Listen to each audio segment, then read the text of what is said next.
Sir, അപ്പം തന്നെ siemens എനർജിയിലേക്ക് കൂടി വരികയാണ്. സീമെൻസിനെ സംബന്ധിച്ചിട്ട് ലിസ്റ്റ് ചെയ്തിട്ട് അധികം നാളായിട്ടില്ല. കഴിഞ്ഞ വർഷം 2025 ജൂൺ മാസത്തിലായിരുന്നു ഒരു ലിസ്റ്റിംഗ് നടന്നിട്ടുണ്ടായിരുന്നത്. അതിനുശേഷം വളരെ വോളറ്റൈൽ ആയിട്ടൊരു സെഷനായിരുന്നു ഈ ഒരു ഓഹരിയിൽ കാണാൻ സാധിച്ചിട്ടുണ്ടായിരുന്നത്.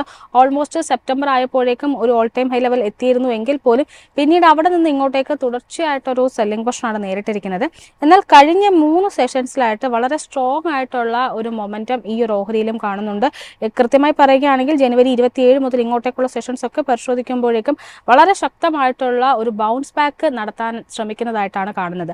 സോ സീമെൻസ് എനർജിയിൽ ഉണ്ടായ ഈ ഒരു മൂവ്മെന്റിനെ താങ്കൾ എങ്ങനെയാണ് വിലയിരുത്തുന്നത്? സീമെൻസ് എനർജിയുടെ കേസിൽ നിലവിൽ long and short term trend രണ്ടും ബെയറിഷായി തുടരുന്നു. ബട്ട് ഈ ഒരു സ്റ്റോക്കിലെ ട്രെൻഡ് റിവേഴ്സലിന് ഒരു ഹൈ പോസിബിലിറ്റിയാണ് കാണുന്നത്.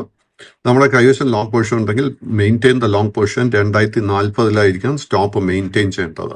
ഈ സ്റ്റോക്ക് 2720 മുതൽ 2780 ഈ റേഞ്ചിലെ പ്രോഫിറ്റ് ടേക്കിംഗ് നേരിടാൻ ഹൈ പോസിബിലിറ്റി ഉണ്ട്. പ്രോഫിറ്റ് ടേക്കിംഗ് നടക്കുന്ന സമയത്തായിരിക്കും നമ്മൾ പുതിയ ലോങ് പൊസിഷൻസ് ബിൽഡപ്പ് ചെയ്യാൻ വേണ്ടി ശ്രമിക്കേണ്ടത്. ഈ ഒരു സ്റ്റോക്ക് എടുത്തു പറയാൻ ഒരു റീസൺ എന്താണെന്ന് വെച്ച് കഴിഞ്ഞാൽ, നമ്മളിപ്പോൾ ABB ഇന്ത്യ നോക്കുകയാണെങ്കിൽ കഴിഞ്ഞ 3 ട്രേഡിംഗ് സെഷൻസിൽ അതിശക്തമായിട്ടൊരു ബൈയിങ് ഇൻട്രസ്റ്റ് ആയിരുന്നു ഈ സ്റ്റോക്കിൽ വന്നിരിക്കുന്നത്. അതിനെ തുടർന്ന് both long and short term trend ബുള്ളിഷായി മാറിക്കഴിഞ്ഞു. സോ നമ്മുടെ ഫോക്കസ് ഈ ഒരു സ്റ്റേജിൽ അലോങ് വിത്ത് ഡിഫൻസ് നമുക്ക് തീർച്ചയായിട്ടും ഗ്ലോബൽ മൾട്ടിനാഷണൽ സ്റ്റോക്സിൽ നമുക്ക് തീർച്ചയായിട്ടും ഫോക്കസ് കൊടുക്കാൻ സാധിക്കും. ബിക്കോസ് പല മൾട്ടിനാഷണൽ സ്റ്റോക്സിലും നമുക്ക് കാണാൻ സാധിക്കുന്ന ഒരു ബുള്ളിഷ് സെറ്റപ്പ് ഫോം ചെയ്ത് വരുന്നുണ്ട്. So they will all be very very low risk buying opportunities.